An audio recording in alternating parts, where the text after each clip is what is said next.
Hello, good evening and welcome back to my channel Big Big Foodies. আজি আমি অকমান বেলেগ কিবা এটা বনাম মানে কি আবেলি সময়ত আজি আপলোড কৰিছো ভিডিওটো গতিকে আবেলি খাব পৰা কিবা এটা বনাম আজি স্ন্যাক্স টাইপৰ কিবা এটা স্পেশাল টাইপ বনাম নামটো অলৰেডি থাম্বনেইলখনত দেখিলেই আজি বনাম ফ্ৰেঞ্চ ফ্ৰাইজ আজি যেটো ফ্ৰেঞ্চ ফ্ৰাইজ বনাম তাত আমি ডিম দি বনাম অলপ এক্সট্ৰা কিবা এটা কৰিবই লাগিব গতিকে হে তাত আমি ডিম অসমত ক'বলৈ গ'লে তো আলু ফ্ৰাই কৰিম ডিম দি হৈ কিন্তু এতিয়া ট্ৰেন্ডত চলি আছে আৰু ফ্ৰেঞ্চ ফ্ৰাইজ আৰু মই এটো ৰেচিপি এটো টাইমত এটো কাৰণে দিলো যেহেতু জুহাটতো বৰ্তমান লকডাউন উলাই যাব নোৱাৰে আবেলি সময়ত কিবা এটা খাবলৈ মন যায় গতিকে যেটো ৰেচিপি দিছো হেটো ঘৰতে আবেলি ধুনিয়াকৈ বনাই খাব পৰা সবে গতিকে জুনিয়া যেনেকৈ খায় আৰু যি হলত খাবলৈ মন যায় তেনেকৈ খাব পাৰে বাৰু ফাৰ্স্ট ভিডিওটো চাই লওক পিছৰ কথাখিনি পিছত কৰিম বাই বাই প্ৰথমে দুটা মিডিয়াম সাইজৰ আলু ললো ভালদৰে বাকলিটো গুছাই আলু দুটা লৈ ললো তাৰ পাছত আলু দুটা এনেকৈ স্লাইস কৰি কাটি ললো অলপ মিডিয়াম সাইজত কাটিব আৰু বেছি পাতলা কৰি নিদিব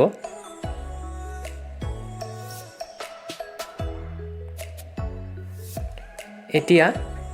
এই স্লাইস কৰি লোৱা আলু পিচবোৰ ঠিক এনেকৈ দীঘলে কাটি দিলো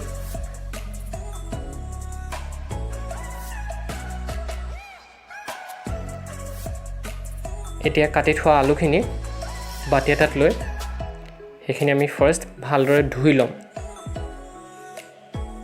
আলুবোৰ এনেকৈ পিচ কৰি লোৱাৰ পাছতহে ধুব তেতিয়া আলুখিনি কোলা পৰি নাযায় নাইবা এনেকৈ পিচ কৰাৰ আগতে যদি ধুই লয় তেতিয়া আলুটো কোলা পৰি যায় মানে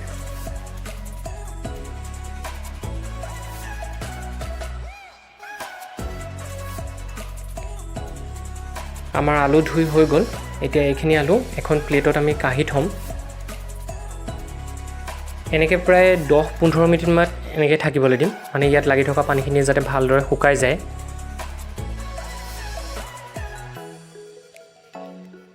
এতিয়া এটা ডিম ললো এই ডিমটো কাটি থোৱা আলুখিনিত এড কৰি দিম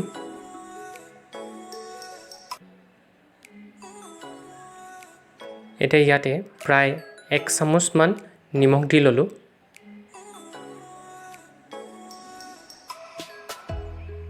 এতিয়া 1 চামুচ আমি ইয়াত জিৰা গুৰি দিম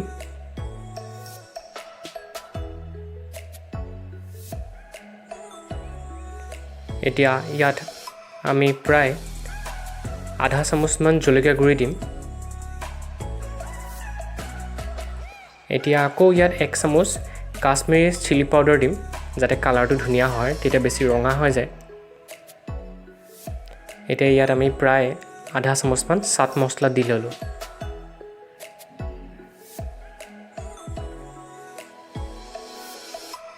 এতিয়া প্ৰায় 3 চামুচ মান মই চাউলৰ গুৰি দিলো যেটো আমি পিঠাগুৰি বুলি কওঁ হেতু আপোনালোকে পিঠাগুৰি হলনি তাত আপোনালোকে বেচনো ব্যৱহাৰ কৰিব পাৰে বা ময়দাও ব্যৱহাৰ কৰিব পাৰে তাত এতিয়া আমি গুটেখিনি ভালদৰে মিক্স কৰি লম এইখিনি কথা এটা কৈ থওঁ কাৰোবাৰ ওচৰত যদি চাট মছলা নাথাকে তেতিয়া হজমুলাৰ পেকেট পাই যে জ্বলাটো যেটো হেতু গুৰি কৰি হেতু দিব পাৰি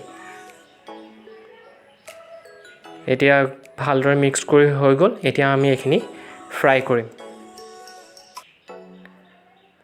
প্ৰথমে গেছটো হাই ফ্লেমত দি ললো তাৰ পিছত তেলখিনি যেতিয়া গৰম হৈ যাব তেতিয়া আমি ইয়াত মেৰিনেট কৰি থৈ দিয়া মানে যিখিনি মিক্স কৰি থৈছিলো আলুখিনি সেইখিনি আমি এতিয়া ইয়াত ফ্ৰাই কৰিম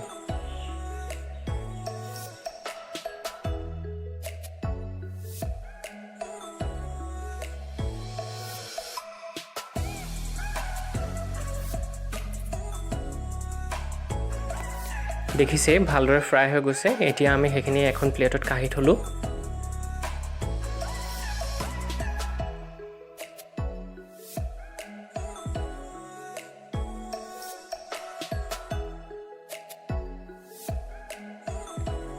আমাৰ অলমোস্ট ফ্ৰেঞ্চ ফ্ৰাইজ হৈ গৈছে আৰু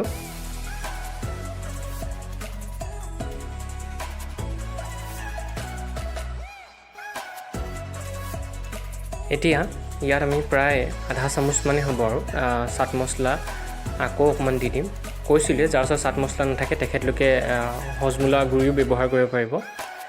আৰু ইয়াত আমি এটা 1 চামুচ টমেটো সস দি দিম আমাৰ ফ্ৰেঞ্চ ফ্ৰাইজ কমপ্লিট হৈ গ'ল।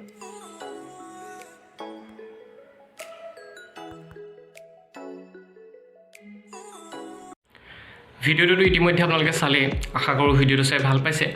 আৰু এনেকুৱা ধুনীয়া ধুনীয়া ৰেচিপি আৰু দিম আৰু ফুড এক্সপ্ল'ৰ কৰিবলৈতো আছে, ফুড কালচাৰ এক্সপ্ল'ৰ কৰিবলৈ সেইটোতো বহুত সময় আছে আৰু যিহেতু পৰিস্থিতি বেয়া।